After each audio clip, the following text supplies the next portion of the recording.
விஜய், ஹன்சிகா, ஸ்ருதிஹாசன், ஸ்ரீதேவி போன்ற முன்னணி நட்சத்திரங்கள் நடித்துள்ள படம் புலி. இந்த படத்தை சிம்புதேவன் இயக்கியுள்ளார். ஒளிப்பதிவை நட்டி நடராஜ் கவனித்துள்ளார். கலை இயக்குனர் முத்திராஜ். இந்த படத்தை பத்தி நம்ம பார்ப்போம். வேதாள கோட்டையுடன் ஆரம்பிக்கிறது புலி படம். அந்த கோட்டைக்கு ராணியாக ஸ்ரீதேவி வருகிறார். ஸ்ரீதேவி ராணியாக நடந்து வரும் காட்சியில் தன்னுடைய பழைய படங்களில் இருந்து வித்தியாசமான அழகான நடிப்பை வெளிப்படுத்தியிருக்கிறார். வேதாள கோட்டையின் தளபதியாகவும் வில்லனாகவும் வருகிறார் சுதீப். எல்லா தமிழ் சினிமாவில் வில்லன் போன்றே தன்னுடைய நாட்டு மக்களை அடிமைப்படுத்தி அவர்களை கொடுமைப்படுத்தி வருகிறார் சுதீப். வேதாள கோட்டையின் அருகில் கிராமத்தில் வசிக்கும் பிரபு தன்னுடைய நாட்டு மக்களை விடுவிக்க வேண்டும் என்ற நோக்கத்தில் இருக்கிறார். ஒரு நாள் வேதாள கோட்டைக்கு தன்னுடைய ஆட்களுடன் செல்கிறார். அப்பொழுது ராணி ஸ்ரீதேவியை சந்தித்து நாட்டில் நடக்கும் கொடுமைகளை சொல்கிறார். இந்த இடத்தில் பழைய ராஜா காலத்து படம் போல் சுதீப் ராணியின் கெட்டப்பில் உருவம் மாறுகிறார். ஆனால் பிரபு இது பற்றி எதுவும் தெரியாததால் எல்லாவற்றையும் தளபதி சுதீப்பிடம் சொல்லி விடுகிறார். கடைசியில் பிரபுவுடன் வந்தவர்களை அடித்து விரட்டுகிறார். பின்னர் பிரபுவின் கையையும் வெட்டி விடுகிறார் சுதீப். இதற்கிடையில் வேதாள கோட்டையில் வசிக்கும்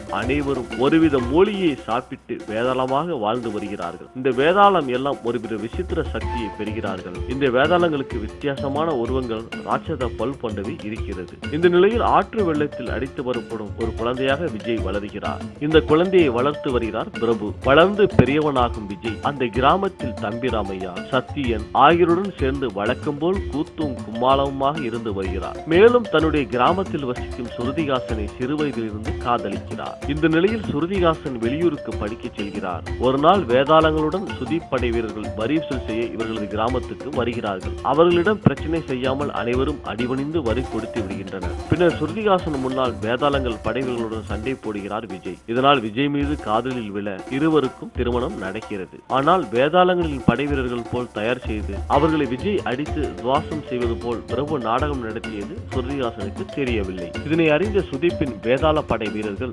ஊருக்குள் புகுந்து விஜய் கிராமத்து மக்களை அடித்து துவாசம் செய்துவிட்டு பிரபுவையும் கொண்டு விடுகின்றனர். மேலும் ஸ்ருதிஹாசனின் அந்த படை வீரர்கள் கடத்தி சென்று விடுகின்றனர். வழக்கமான தமிழ் சினிமா போன்று விஜய் ஸ்ருதிஹாசனை மீட்கவும் மக்களை அடிமைத்தனத்திலிருந்து மீட்டெடுக்கும் வேதாள கோட்டைக்கு புறப்படுகிறார். அந்த கோட்டையில் இருந்து ஸ்ருதிஹாசனை எப்படி மீட்கிறார் என்பது மீதி கதை. ஹன்சிகா இளவரசியாக தனக்குரிய அழகில் அனைவரையும் கவர்கிறார். அளவான கவர்ச்சியுடன் இவருடைய நடிப்பு ரசிகர்களை ரசிக்க வைக்கிறது. தளபதியாக வரும் சுதீப் தன்னுடைய பார்வையில் அனைவரையும் மிரட்டி இருக்கிறார். படத்திற்கு பிரம்மாண்டம் கூட்டுவதற்காக கிராஃப் காட்சிகள் அதிகம் பயன்படுத்தியுள்ளார் இயக்குனர். படத்தில் நிறைய காட்சிகள் ரசிக்க வைத்தாலும் ஒரு சில காட்சிகள் அவை கிராபிக்ஸ் தான் என்பது தெரிந்துவிடுவது மைனஸ். படத்தில் வசனங்களில் சில தடுமாற்றம், கதாபாத்திரங்கள் சில நகைச்சுவைக்காக சில வசனங்களை பேசியிருப்பது கொஞ்சம் சொதப்பல். தேவி ஸ்ரீ பிரசாத் இசையில் புலி புலி, ஜிங்கிலியா ஜிங்கிலியா ஆகிய பாடல்கள் திரையரங்கில் ரசிகர்களை எழுந்து நின்று ஆட்டம் போட வைக்கிறது. ஏண்டி ஏண்டி என்ற அழகான மெலோடி பாடலை காட்சிப்படுத்திய விதத்தில் நட்டி நடராஜ் தன்னுடைய ஒளிப்பதிவு திறமையை வெளிப்படுத்தியிருக்கிறார். இயக்குனர் சிம்புதேவனும் ஒளிப்பதிவாளர் நட்டி மற்றும் கலை இயக்குனர் முத்துராஜும் இணைந்து பிரம்மாண்ட ஒரு மாயாஜல உலகை படைத்திருக்கிறார்கள். மொத்தத்தில் இந்த புலி வரவேற்கத்தக்கவன்.